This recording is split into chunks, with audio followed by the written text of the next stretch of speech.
Good morning. Martes ngayon. Konting update lang sa ating daan. Yan.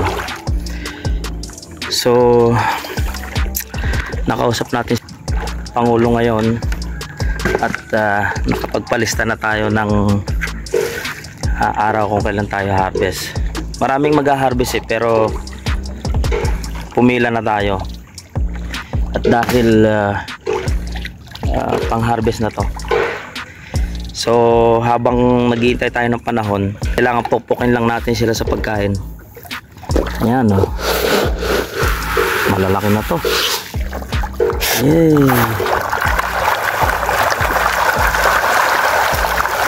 Ayan.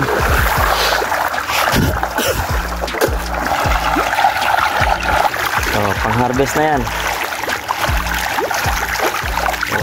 Babawi na natin lahat ng pinakain natin dyan. Pakainin lang natin sila ng pakainin.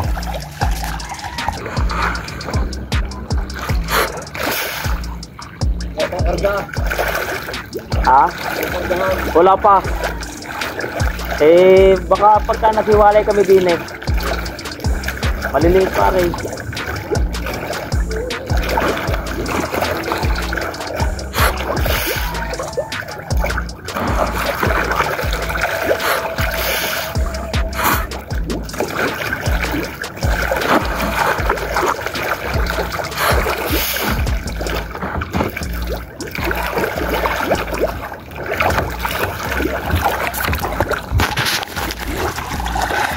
Yan.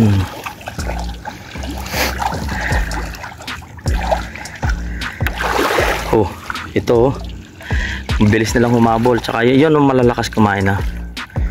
So sa ngayon, dito muna yung priority natin.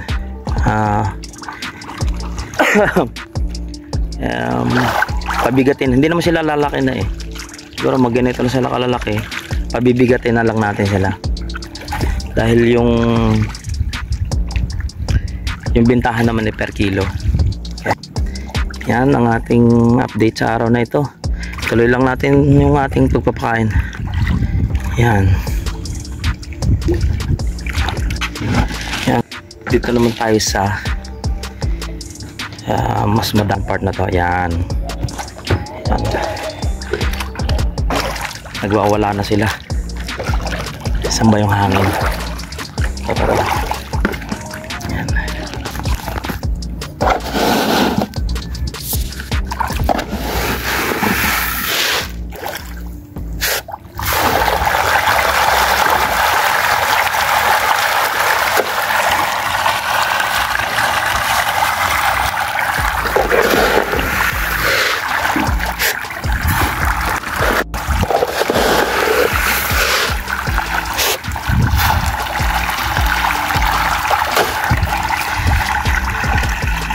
Mahabol na sila sa paglaki.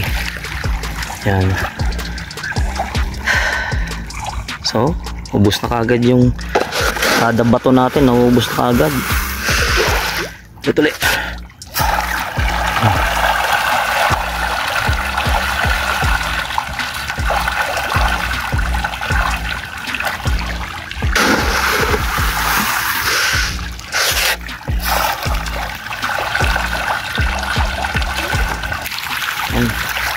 Tuloy lang natin yung pagpapakain.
So tapos na ito, tapos na rin yun.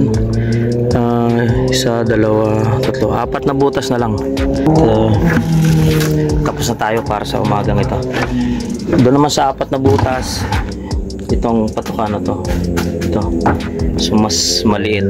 Yan, maglagay na tayo.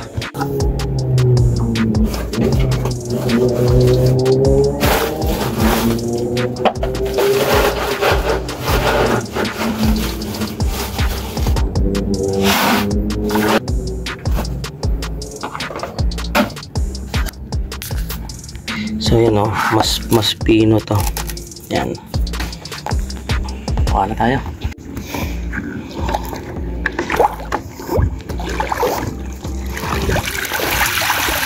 Start tayo dito sa dulo.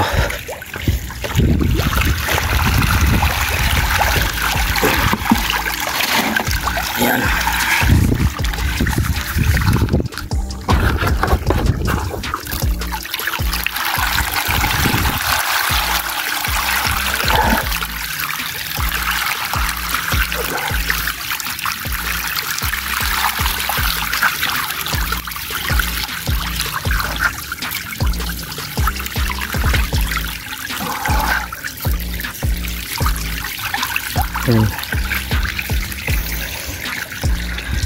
Pag lumaki-laki na takinan ng konti ito, ihiwalay uli natin yung mas malalaki na. Yan. So ganun lang yung proseso base sa aking natututunan. Pagka lumaki na sila, ihiwalay na yung malalaki para yung mga maliliit na mapapahiwalay, makakakain sila na mas maayos.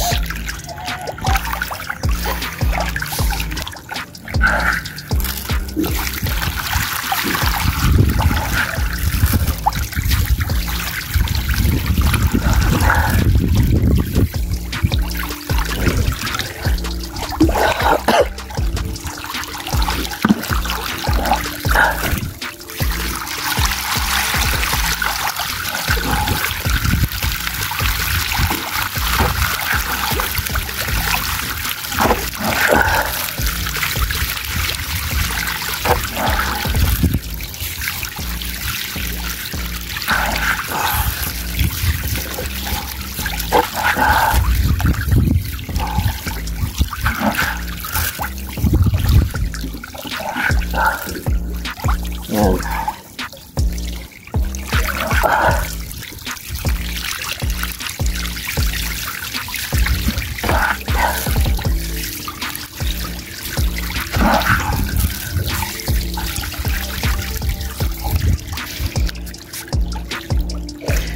Lipat naman tayo sa kabila.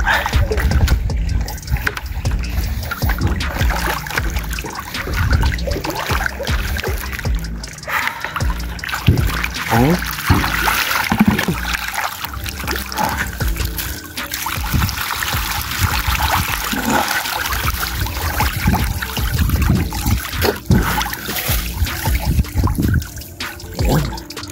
Dito tayo sa kabilang side. Ito mas malalaki na to eh. Babaguhin na namin yung patuka dito, yung sa mas pang malalaki na.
yan, tapos na tayo. At so far maganda naman yung kanilang paglaki. Actually yung bilis nga nila lumaki, so kailangan lang dire-diretso yung pagpapakain. At meron pa tayong konti at isang sako. Bibili na ulit tayo, so kailangan dire-diretso yan hanggang sa makaharvest. Maaraw na. Yan, hanggang dito lang. Salamat sa inyong panonood.